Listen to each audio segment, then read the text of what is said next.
Boa noite, amigos. Boa noite, amigas. Sejam todos muito bem-vindos ao nosso momento de estudo e oração.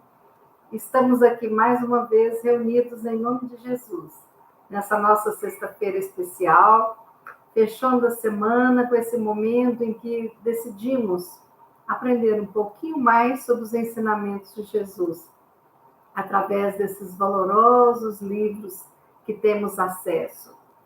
Nessa sexta-feira especial, em que tiramos um tempinho do nosso dia para podermos orar, para podermos estar juntos daqueles que energeticamente se conectam a nós, formando essa corrente de pensamentos positivos, de orações. Então, sejam muito bem-vindos. Nós vamos rogar ao Mestre da Vida, ao nosso querido Jesus, que abençoe a cada um de nós, que abençoe os nossos lares, que ampare a todos os desencarnados que possam estar necessitando de auxílio e encaminhamento, que Ele ampare e auxilie a todos nós encarnados que podemos estar necessitando de forças, de incentivo para continuar a jornada na carne.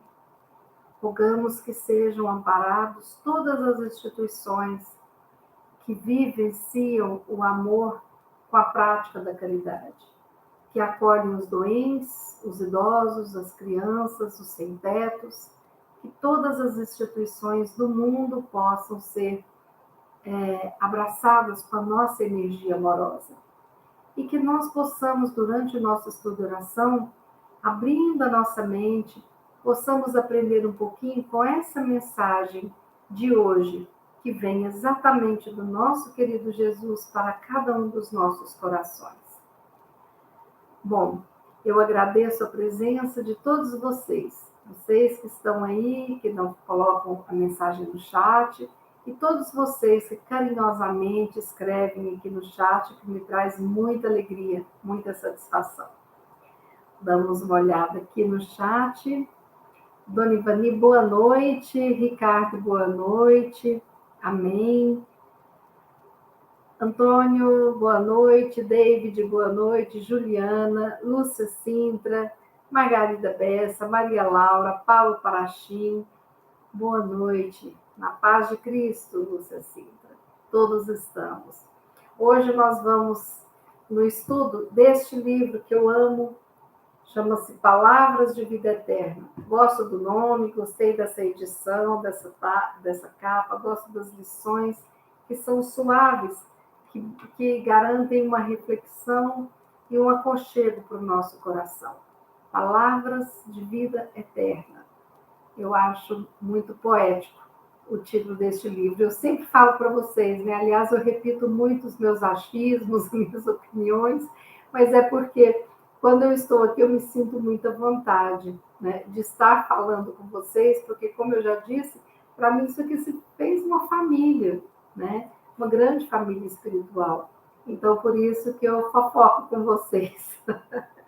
Tá bom? Mas agora não vamos fofocar, nós vamos ler o capítulo 20 do livro Palavras de Vida Eterna, autoria de Emmanuel, psicografia de Chico Xavier.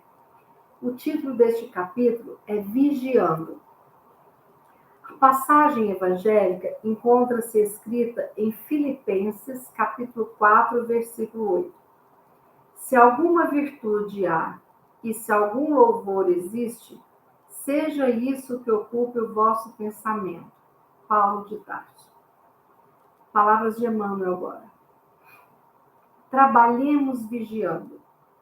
Aquilo que nos ocupa o pensamento é a substância de que se nos constituirá a própria vida. Retiremos dessa forma o coração de tudo que não seja material, de edificação do reino divino em nós próprios.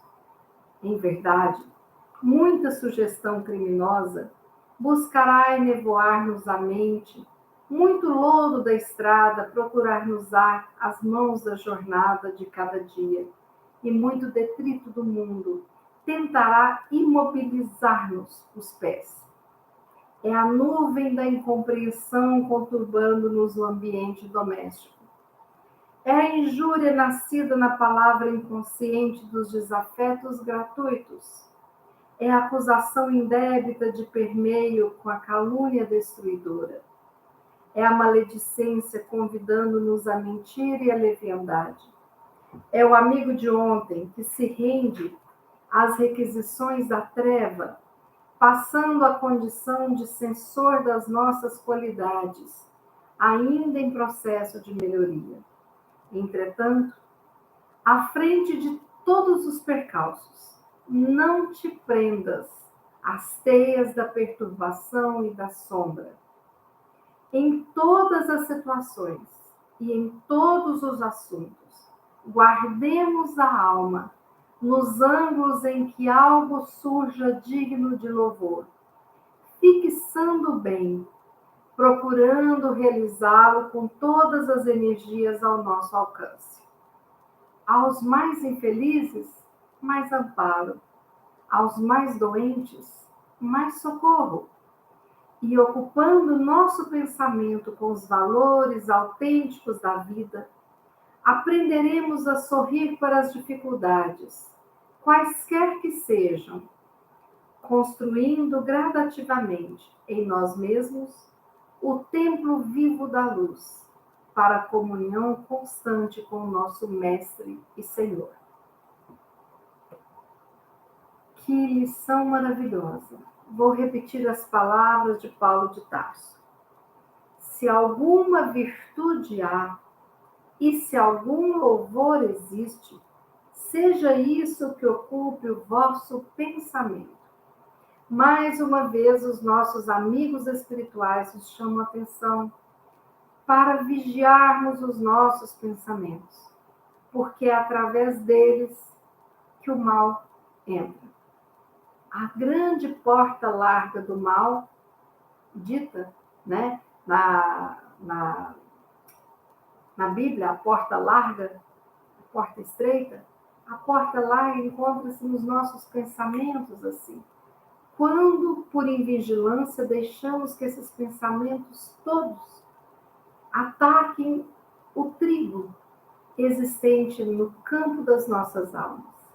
Pensamentos ruins, emoções ruins, ações ruins que iniciam com a invigilância.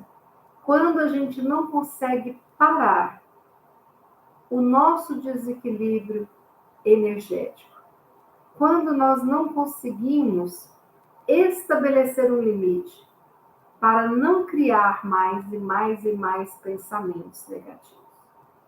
A vida está aí para nos mostrar que estamos sendo constantemente cuidados. Nós cuidamos, é verdade, mas nós estamos sendo cuidados.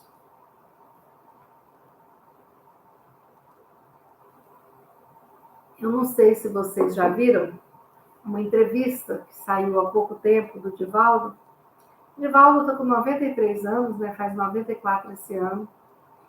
E ele dizendo que foi deitar para dormir e desdobrou. A mediunidade de desdobramento é quando a gente percebe que o corpo físico fica ali no momento do sono, deitadinho na cama, e o nosso espírito, né, vai passeando, né, ficamos conectados através de um portão de energia, né, e nós não rompemos com o corpo, nós nos afastamos do corpo físico. E Divaldo, nesse desdobramento, se viu num lugar nítido. E quem chega perto dele? A sua mãezinha. Aquela velhinha, Gracinha, que ele tanto ama. E ele a reconheceu no jeito, na aparência. Ela estava usando aquele vestidinho que ele havia dado para ela. E ele se enche de emoção, de saudade com a mãezinha que já havia desencarnado. E ela chega para ele e fala: Divaldo, meu filho, venha, você observe aqui que lugar bonito. E mostrou para ele, e havia um lírio muito bonito, como se fosse um lírio que chegava próximo, a haste, à altura do nariz dele. Muito alto o lírio, bonito, grande. uma substância, né, que parecia uma energia diferente. Aí ela disse: foi permitido pela espiritualidade que você viesse aqui para que você tratasse o seu pulmão, porque você não percebeu, mas está com problema respiratório. E Divaldo relata que ele passou a vida toda sempre com sequelas, porque ele tinha asma, sofreu muito com asma na infância. E aí a mãe mostra o lírio e ele fala: que coisa linda, mamãe, eu posso cheirar essa flor? Aí ela falou: sim, aqui é permitido isso, porque não é permitido cortar as plantas, colocar no jarro, mas é permitido cheirar. A destruição nunca, mas a conservação. E aí, Divaldo inspirou aquele lírio. Quando ele inspirou profundamente aquele cheiro delicioso, mas que lembrava um pouquinho aquele Vic Vaporub, e ele sentiu aquele cheiro penetrando, parecia que aquilo ali já fosse o tratamento. Quando ele olha, o lírio foi se dissolvendo, a haste também, né, aquele talo, ficou um pedacinho lá no chão, como se a sua inspiração, né, tivesse, né, aquela energia ali projetada dentro do seu organismo. E aí Divaldo olhou e de repente ele viu começar a crescer de novo, né, a haste, e logo uma outra flor linda como aquela estava no lugar. E a mãe de Divaldo falou que no plano espiritual é mais tranquilo para a gente ter o sentido da eternidade, porque tão logo aquele lírio foi utilizado, logo deu lugar a outro. Então tudo está sempre se transformando e a criação é contínua, né? E ele voltou depois, ele foi passear lá, encontrou seu irmão Nilson e mostraram para ele o lar para onde ele vai depois de desencarnar. Olha que bênção. Então, Divaldo já sabe a nova moradia, a casa dele, quando ele desencarnar. Mais do que merecido, esse trabalhador que trabalha quanto tempo na doutrina espírita, mais de 70 anos, né? E que ainda trabalha aos 93 anos. Então, Divaldo, através do seu trabalho, foi crescendo como ser humano, foi trabalhando os seus sentimentos, né, os seus pensamentos, e foi cada vez mais burilando. Então, hoje a gente vê um Divaldo que tem uma paz, que exala muito mais paz e amor do que quando na sua juventude. Esse homem foi crescendo em luz, em conhecimento, e ele nos dá esse exemplo. Ao invés de se sentir um pouco cansado e se entregar ao desânimo, ao mau humor, ele simplesmente recorreu à oração. E aí a sua mãezinha chega com o remédio que vem do plano espiritual para ele. Olha que coisa maravilhosa. Antes que a crise ficasse difícil no pulmão, ele já estava sendo medicado, porque o trabalho precisa continuar. E ele ainda está entre nós aqui encarnados, trabalhando muito. Mas uma coisa muito interessante é que quando a gente vê essa história de Divaldo, a gente pensa no tamanho do cuidado do nosso Pai para conosco. Ele vigia, ele olha cada filho seu que está nessa terra. E muitas vezes, quando imaginamos que ninguém está cuidando de nós, a gente está no colo do Pai, sem se dar conta. Porque a nossa vibração, o nosso pensamento, muitas vezes está tão em desequilíbrio que nós não percebemos onde estamos, quem somos. E muitas vezes nós somos, sim, aquele filho, aquela criança espiritual que está sendo minado pelo nosso Pai. Por isso, o vigiar o pensamento é importante. Vigiar o sentimento. Sabermos quando o desequilíbrio está se instalando no nosso coração e não permanecer aí. Perceber que estamos tristes. Sim, é importante vivermos a tristeza. Perceber que estamos cansados é importante, sim. Desapontados também. Mas é não permanecer. Então, a vigilância é porque chega, eu acolho aquilo que ainda existe em mim, mas não permanece. Vocês se lembram da brincadeira da batata quente? Você joga a batata, você imediatamente joga para o próximo. Por quê? Ficar com aquilo ali vai te fazer mal. Então, a vigilância não é nem para não chegar o pensamento negativo, o sentimento negativo, porque nós ainda somos muito imperfeitos. Nem podemos nos cobrar isso. Mas se nos pegarmos com pensamentos e sentimentos autodestruidores ou que vão destruir o outro, não fisicamente, mas às vezes emocionalmente, etc., então nós precisamos de parar. Se não soubermos o que fazer, recorramos à oração. Oremos, como Jesus fazia. Jesus, quando a coisa estava bem pesada, né? O que ele fazia? Ele sozinho buscava um cantinho e orava fervorosamente, se conectando com o Pai.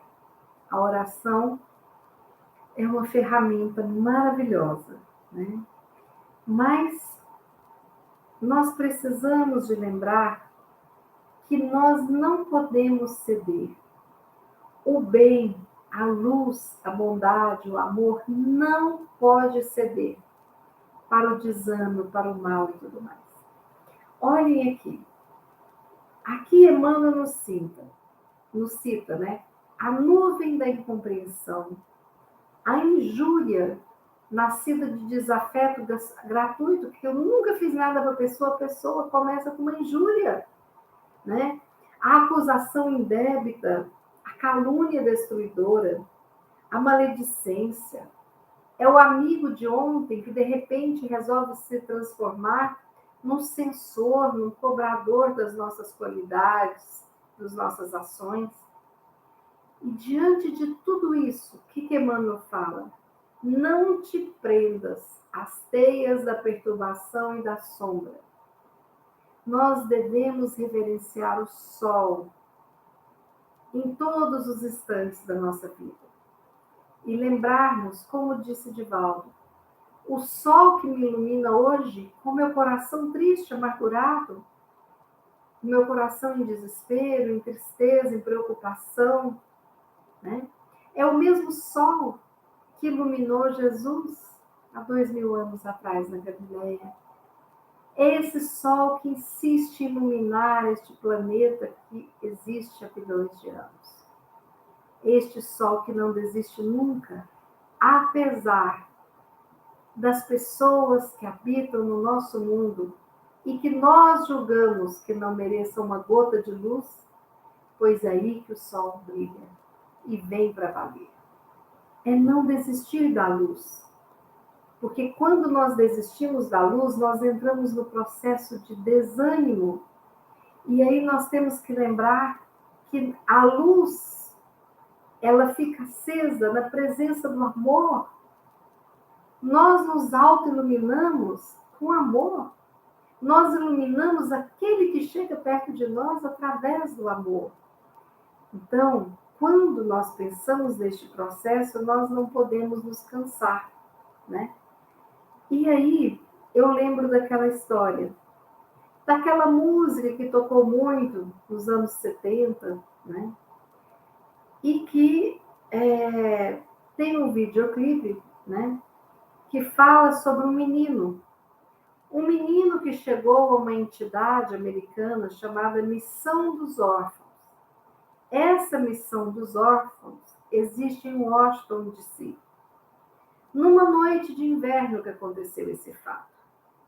Foi lá que ficou eternizada a música. E aí, Quem tem menos de 50 talvez não se lembre ou já ouviu pouco, mas quem tem 50 ou mais já ouviu muito essa música e já dançou muito essa música, né?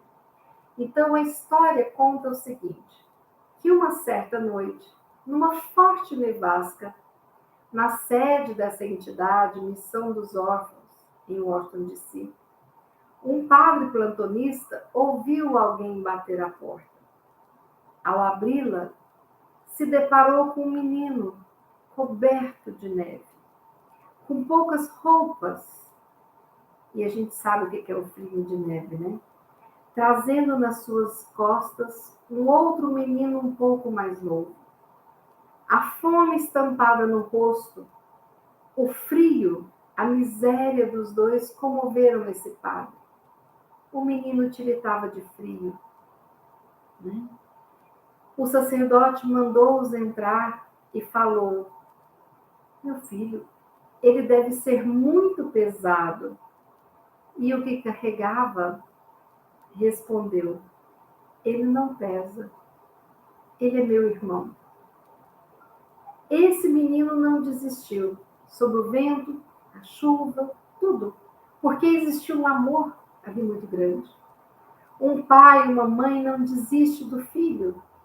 Quando tem amor, ele pode ter Down, ele pode ter autismo, ele pode ter câncer, ele pode ter o que for, que o pai e a mãe não desistem desse filho.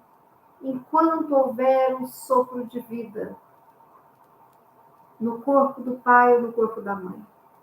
E quando essa vida material passar, os laços continuarão por toda a eternidade. Esse menino faminto, com frio, jamais teve a coragem de deixar o seu irmão morrer na neve. Porque se ele deixasse, ele mataria o irmão. E o irmão quase, bem grande, foi jogado nas suas costas. E caminhar na neve com alguém de quase o seu peso não é fácil. Pois ele chegou nessa missão e foi atendido por esse padre.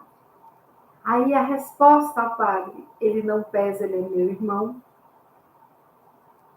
surgiu essa canção, né? Essa canção baseada nessa história, nessa frase. Procurem no Google, no YouTube, a música é em inglês, né? Não vou me atrever a falar com o meu inglês aqui, mas se procurar em português, tem a música em inglês. Ele não pesa, ele é meu irmão. O que é isso? É não desistir. Nós não podemos desistir de nós. Tem dia que a gente fica tristinho com a gente. Tem dia que a gente pensa, poxa, Bia, você ainda está com esse pensamento? Poxa, você ainda está lutando com isso? Né? Mas a gente não desistiu, a gente continua lutando. E a luta deve ser sempre que... Porque nós existiremos, nós somos imortais. Mudam-se as lutas, mas a luta nunca para. Jesus lutou por nós. O nosso Pai trabalha todos os dias por nós. Então é não desistir. E lembrar que o mesmo sol que brilha hoje sobre as nossas cabeças é o sol que aqueceu Jesus. É o sol que aqueceu Chico, que aqueceu Madre Teresa, Irmã Dulce, Gandhi. É o sol que aquece também aqueles que têm um piche negro no coração. Aqueles que não conhecem o amor. Mas o sol não distingue, ele brilha para todos. Por quê? Porque o nosso Pai compreende, né, a cada um de nós.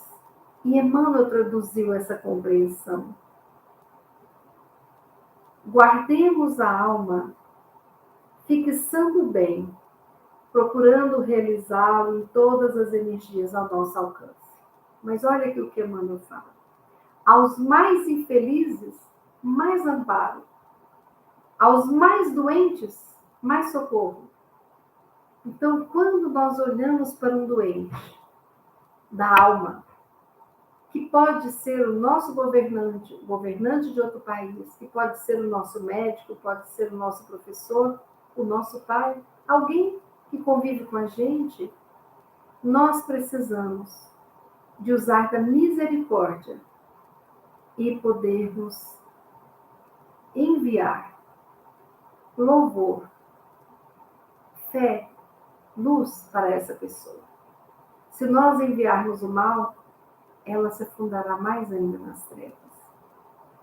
Aos mais infelizes, mais amparo. Aos mais doentes, mais socorro. E aí Emmanuel finaliza: ocupando nosso pensamento com os valores autênticos da vida, aprenderemos a sorrir para as dificuldades. Como assim, Emmanuel? Meu Deus, como isso é difícil. Aprenderemos a sorrir para as dificuldades da vida, quaisquer que sejam, construindo gradativamente em nós o templo da luz. Quando a gente olha uma criança de 1 aninho tentando colocar aquelas chavinhas na casa das chaves, ou tentando calçar um tênis e fica ali 2 horas tentando, a gente acha graça. Por que nós rimos dessa dificuldade? Porque nós já aprendemos a lidar com ela. Mas quando éramos pequeninos de 1 aninho, nós não ríamos, não. A gente ficava tentando, fazíamos carinha séria, até chorávamos, né? Aí o pai vai lá e arruma o cadáver, né? Mas, quando a gente aprende a lidar com a dificuldade, a gente ri dela. Quantas vezes a gente, na hora, leva um tombo, leva um susto, depois a gente chega em casa para contar, a gente até ri. Ha, ha, ha, ha, ha. Levei um tombo hoje muito engraçado, né? E aí a gente fica pensando, que coisa. Rir da dificuldade é impossível, irmão. Não é. Quantas vezes nós já rimos de dificuldades? Quando nós reunimos a família, lembrando de coisas da nossa infância, pegamos os filhos, muitas vezes a gente reúne da varanda e conta histórias, né, de quando eram pequenos e tal. Aí a gente fala, você quando era bebê, um dia me passou um susto. Eu saí correndo com você no colo porque você engasgou. E a gente conta e ri, né? Mas no dia que isso aconteceu com susto de fato, a gente não ria. Mas por que a gente ri? Passou a dificuldade, nós já dominamos ela. E por que nós dominamos? Com o aprendizado. Apenas com aprendizado e amor nós sairemos deste ponto que estamos para um ponto onde nós estaremos um pouquinho mais acima. Mas quanto mais a gente sobe, mais a gente ajuda quem fica. Ajudemos e ensinemos a criança a amarrar o sapato. Se alguém está com peso muito grande, ajudemos a carregar, né? E nos perdoemos pelas nossas falhas que ainda existem, né? Então, show desânimo, show tristeza, tá difícil, tá, mas nós temos a oração para a gente recorrer, o aprendizado, porque o desânimo, ele mobiliza a coragem, e ele faz ali, ele é o fermento para o pessimismo, para o mal-estar, para a preguiça, desestrutura tudo. Aí o nosso pensamento negativo, às vezes, nos traz muito desânimo para que a gente não tenha força nem de lidar com aquilo. Não faz bem, não é mesmo? Então, show tristeza, né? Show preguiça, show medo. Vamos tentar trazer para perto de nós a luz, a paz, a esperança, a força, o riso, a alegria e a fé, na consciência de que nunca estamos sozinhos. Vigiemos e oremos, como pediu o Cristo, mas ele pediu que brilhe a vossa luz. Então, que a nossa luz, neste momento, se expanda, que a minha luz chegue até a sua luz e que nós somemos todas as luzes dessas pessoas que aqui estão reunidas, para que as nossas luzes formem uma grande luz sobre as nossas cidades, e que essas luzes possam ir envolvendo todos aqueles que vêm no nosso pensamento, as pessoas amigas, queridas, os nossos familiares, mas que a gente possa agora orar por aqueles nossos irmãos que não nos desejam bem, que ainda estão nas trevas da ignorância. Orar mentalizando-os em muita luz e muita proteção. e rogar para Jesus para que possa tocar esse coração, para que possa esse coração encontrar a luz. Que nós possamos rogar a nossa Mãe Santíssima que nos envolva com a sua luz, o seu amor incondicional, para recebermos essas bênçãos em estado de graça. Que nós possamos rogar aos bons amigos espirituais que nos protejam, que estejam conosco durante toda a nossa jornada. E que possamos também pedir pelos nossos lares, por todos os seres humanos que se encontram doentes do corpo, da alma, por todos os seres humanos que nesse momento necessitam desse abraço, desse afeto. Abençoa-nos, Jesus. Abençoa-nos, Mãe Santíssima, hoje, agora e sempre. E assim, nós finalizamos o nosso momento de estruturação dizendo: graças a Deus, graças a Jesus, graças à nossa Mãe Santíssima e a todos os Espíritos do bem, que por hora estão trabalhando nos nossos corações e nas nossas mentes, para que tenhamos um final de semana maravilhoso e que possamos brilhar a nossa luz como nos pediu Jesus. Que assim seja. Amigos, uma noite maravilhosa para vocês, de descanso, um sábado e um domingo maravilhosos. Na próxima segunda, dia 28 de março, estaremos reunidos aqui às 18 horas para fazer o nosso estudo de oração. Conto com sua presença. Muito obrigada pelo carinho no chat. Muito obrigada pelas mensagens que sempre vocês me mandam.